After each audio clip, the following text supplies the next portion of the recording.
Cosmic వాస్తు ఛానల్కి నమస్కారం అండి. నేను మీ మాతారి హేమాద్ని. ఈరోజు మన పాయింట్ ఏంటంటే, ఒక ఇల్లు కట్టే సమయంలో బోర్లు, బావులు, వాటర్ ట్యాంకులు, సంపులు, సేఫ్టీ ట్యాంకులు ఎక్కడ ఉండాలి? చాలామంది చెప్పేది ఏంటంటే కర్ణసూత్రాలు అంటారు. కరెక్ట్, కర్ణసూత్రాల మీద ఉండకూడదు. అంటే ఈశాన్యం నుంచి నైరుతి, ఆగ్నేయం నుంచి వాయువు. సోమసూత్ర, బ్రహ్మసూత్రం మీద కూడా ఉండకూడదు. ఇంటి ద్వారానికి మెయిన్ ద్వారం మీద కూడా ఎదురుగా ఉండకూడదు.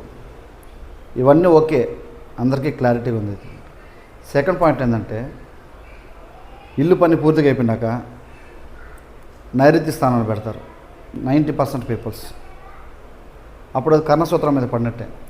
దీనివల్ల వేద కలుగుతుందండి. అంటే ఆ ఇంట్లో ఉండే వాళ్ళకి మనశ్శాంతి లేకుండా ఉండడం, కొన్ని ప్రాబ్లమ్స్ క్రియేట్ అవుతాయి. దయచేసి ఇట్లాంటి మరిన్ని వీడియోస్ కోసం ఛానల్ లైక్ చేసి సబ్స్క్రైబ్ చేయండి. Thank you.